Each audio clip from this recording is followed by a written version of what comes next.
On this episode of Motorsport Recently, we look back at the Austrian Grand Prix, the sailing 6 hours at the Glen, and the most recent Super GT race in Thailand. Also, is Charles Leclerc going to Ferrari? This is Triple Crown Racing. Let's get into it.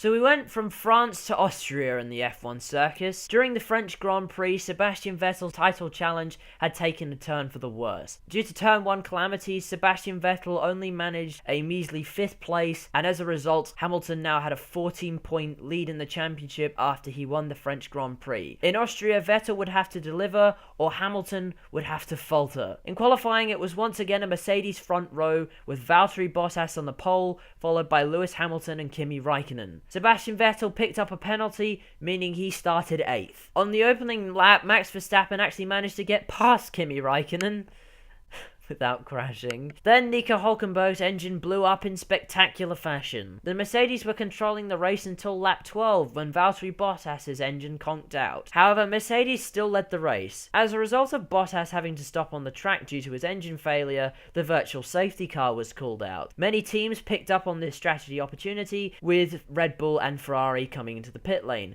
However, Mercedes were not on the ball, and they actually ended up leaving Lewis Hamilton out on track. And when they did finally pit Hamilton, he lost out to all of his main rivals. Hamilton started whinging as he usually does when things don't quite go his way, and the person who was apparently responsible came over the radio and said, "Lewis, I'm sorry, I lost this race for you." While Lewis was crying, Ricciardo and Raikkonen had an awesome battle. Anyway, while Lewis was crying, Sebastian Vettel got past him with this spectacular move. The little message that I talked about early in the race happened just after this move. Unfortunately, Ricciardo's engine conked out.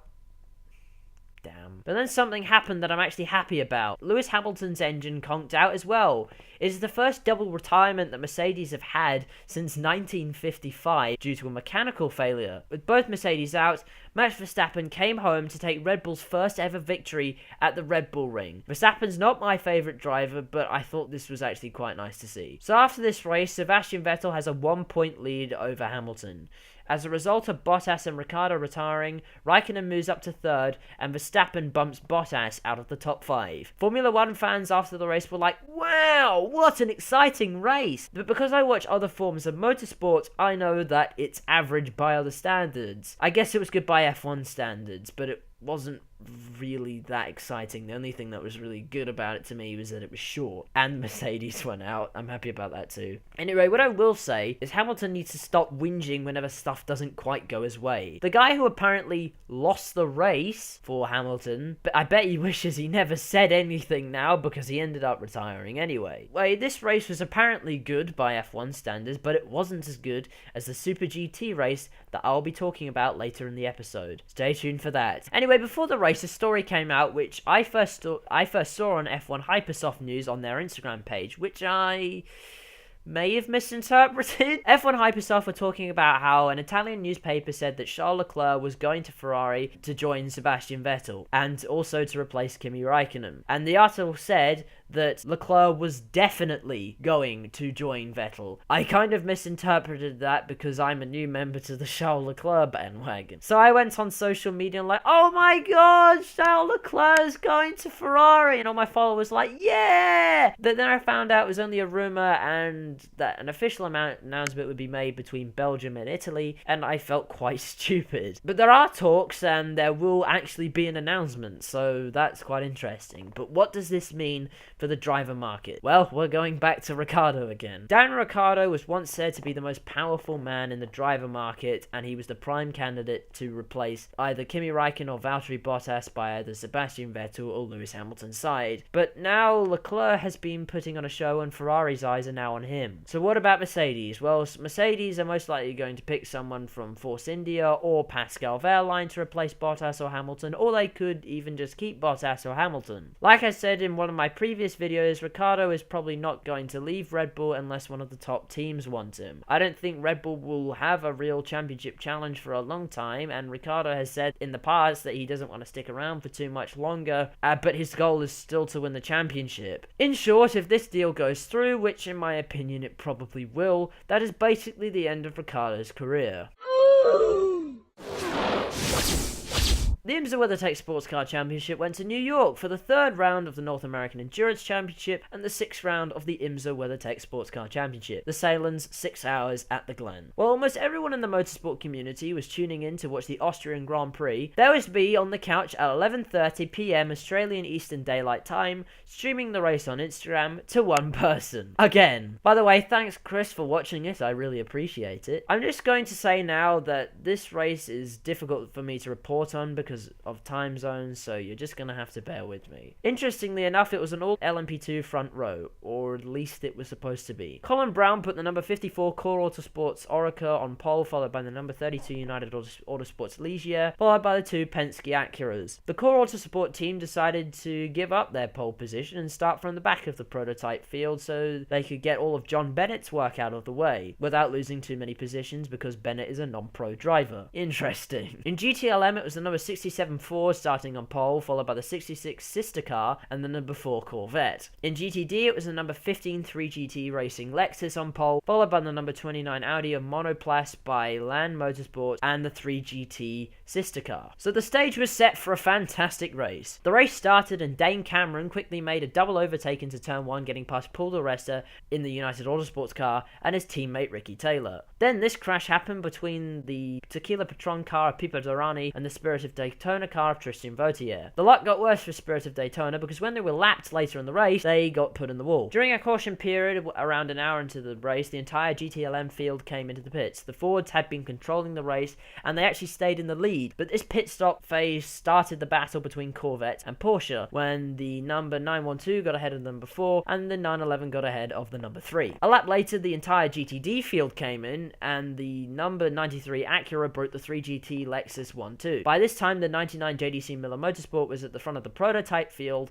challenging the two Penske Acuras. The prototype field would change throughout the race, but despite some of the most competitive people in the class dropping back, it was still the same people that were competitive. The Cadillacs managed to make their way up through the field, the United Autosport car stayed competitive, but when they came together with the Core Autosport car, it basically ruined the race, but I will talk a little bit about that later. The 99 car dropped back, but they were still doing well, and they made their way back to the front. The Core Autosport car made their way to the front as well, so it looked like the strategy with John Bennett actually worked quite well, even though I think it was quite weird. The GTLM lead kept changing because the combination of on-track action and pit stop action, and that meant that the lead was constantly changing. In GTD, the number 96 Turner Motorsport car made its way towards the front. The 3GT team ran into issues, so they lost their place at the front of the field. We got more of the awesome action we have previously seen between the number 48 Lamborghini and the 86 Acura. It was just fantastic. Turner Motorsport made a good strategy call, and that put them at the front of the field after the monoplast Audi got a massive penalty, and then the Turner Motorsport were at the front of the field. Annoyingly, I missed heaps of this because I needed to sleep, but I watched a lot of it back later, and it was just awesome. I can barely begin to tell you about all the things that happened in this race. The racing and the on-track action combined with the pit stop action just made for a glorious combination, and it was great to watch. So in the closing stages of the race, it was the number 10 Cadillac in first, the number 6 Penske Acura in second, and the number 99 car in third. The race had previously been under caution. When they went back to green, this happened. Steven Simpson made this incredible double overtake for the lead. Now this bit was a bit controversial. It was the fight for third place. It was Romain Dumas versus Paul di Resta, Core Autosport versus United Autosport. The Core Autosport car hit the back of the United car, which meant a trip to the pits for that Ligier. The Core Autosport car did not receive a penalty, and they still have not received a penalty. United Autosports were not best pleased, particularly Bruno Senna, who took to social media to get his point across. Anyway, something may happen, something might not happen. It didn't ruin their race, but they might not have gotten the result they wanted. What do you think? Fast forward to the final lap of the race. It was the JDC number 99 car in the lead, followed by the number 6 Penske, followed by the Core Autosport car. JDC won it, and they went around the final lap to win the race with no issues at all. But on the final corner of the final lap of the race, the Core Autosport car got a run on Juan Pablo Montoya in the Penske Acura, and Romain Dumas beat him to the line, and Core Autosport took second, and it made for an Oreca 1-2, and technically an Oreca 1-2-3, because the Penske's are an Oreca chassis. So your results look like this. Number 99 JDC Miller Motorsport car won the race, followed by the Core Autosport car and the number 6 Penske Acura. In GTLM, the 66 Ford won, followed by the 3 Corvette and the 911 Porsche. In GTD, it was the number 96 Turner Motorsport BMW, followed by the 86 Acura and the 48 Lamborghini. This was an awesome race. There was heaps of stuff that I didn't get to cover because the race was just so great. Anyways, I'll leave a link to the full race in the description below. I definitely recommend watching it.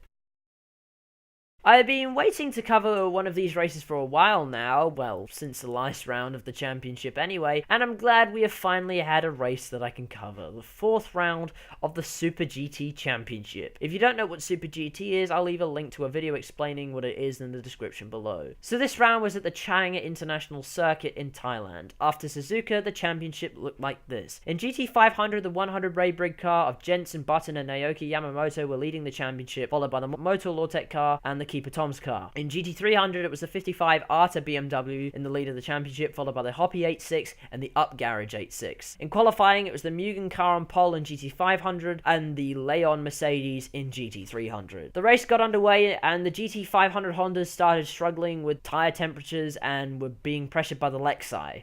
Multiple Lexus. In GT300, a battle ensued between the Arta BMW, the Leon Mercedes, the Gainer Tannex GTR, the Hito Tsuyama R8, and the Estee Cola Bentley. The battle was awesome in GT500 because basically the entire field was packed together, with the top 6 basically running nose to tail, as the commentators put it, making for some awesome on-track action. Consequently, the Hondas that I previously mentioned were struggling with tyre temperature, were falling down the field. Now, you won't see this in Formula 1. Super GT drivers aren't afraid to be aggressive, particularly JP Oliveira, who, while trying to defend from Jan Mardenborough, made contact and spun himself out of the race. I can't imagine Nissan would be particularly happy about that. That was the most controversial moment of the race. Anyway, once the track rubbered in, the Lexi started flying and managed to get to the front of the field. It was now a Lexus 1, 2, 3, 4, 5. The Gainer Tannex car won the battle in GT300 after most of the top 5 cars it was battling ran into some sort of problem, whether it be issues in the pit lane or having contact with other cars, such as the Arta M6 coming into contact with the Toyota Prius. You heard me correctly. I know you're confused,